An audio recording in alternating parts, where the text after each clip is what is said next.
the BBC is apparently got 22 weather presenters. It denies this, but there were big photos of them in the paper yesterday.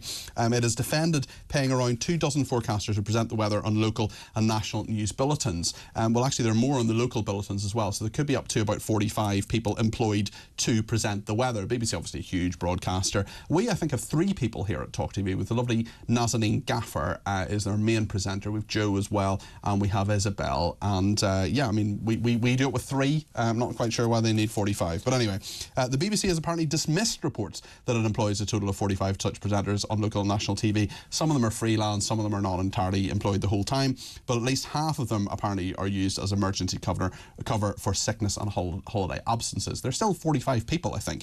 A senior source of the broadcaster rejected the claim by making reference to one of its former forecasters' infamous dismissal of the Great Storm of 1987. They said reports that the BBC employs 45 weather presenters is about as accurate as Michael Fish when he dismissed the hurricane in the 1980s. It is completely wrong.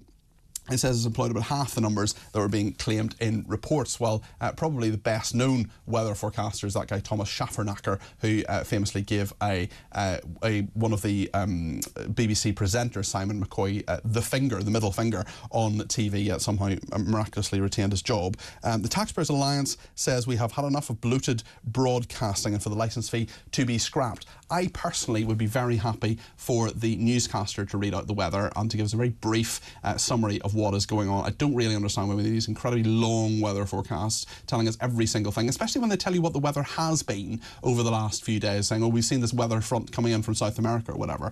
Honestly, I'm very much of the philosophy that you've got a window, open it. Joe Ventry is the digital campaign manager at Taxpayers Alliance. Joe, do we have too many weather forecasters?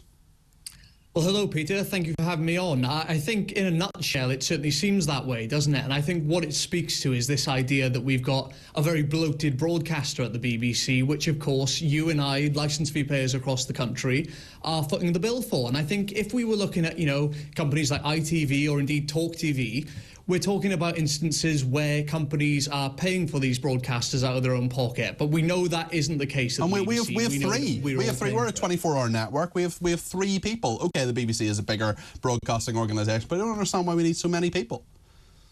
Well, this is the thing. I think that's what really sets alarm bells ringing for people. I think, we often see people complaining about the number of repeats on BBC programming, the lack of availability of live sports broadcasting. And I think what it all says really is, at a time like this, of course, when we're living through a cost of living crisis, I think people say, well, I'm spending £159 a year, obliged by the BBC.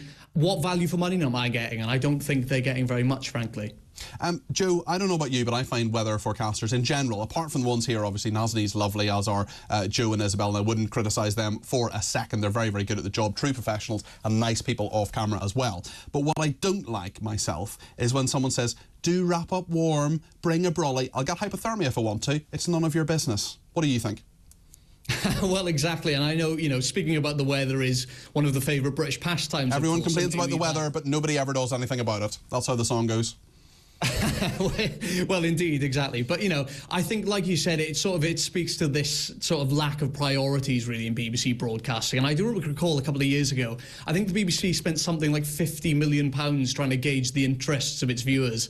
And I think maybe they didn't pick up on, the weather broadcasting being such a high priority, perhaps. I think regional weather is okay, but if you're sitting in Yorkshire, what does it matter what the weather in London is? I mean, maybe you're going to London tomorrow, but, I mean, it's online. What I do, I have my little Alexa sort of app thing in, the smart speaker, and I just say, Alexa, what's the weather tomorrow? And it says in about one sentence what the weather is and whether you need to bring a coat or not. I'm not sure we need to employ all these people. And the licence fee, as you say, we're paying more and more for it, yet there's so many repeats, they repeat the weather basically every hour as well, and it doesn't change very much. But, I mean, there are people, of course, who rely on weather forecasters. There are people who work outside. There are farmers, of course, very important for them. There are people who work in shipping. Shipping forecast, obviously, is a lovely thing to listen to. No idea what it means, but it's a very nice, very sort of therapeutic thing. So maybe we actually need these weather forecasters, Joe.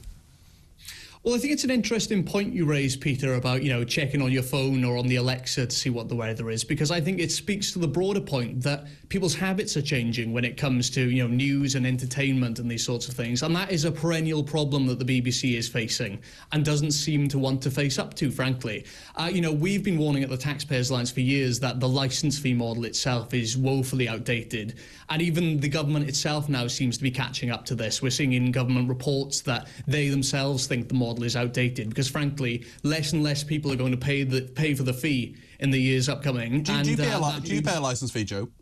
Yes, I do. Okay, you're a big fan of BBC, are you? BBC programming anyway, maybe not the organisation.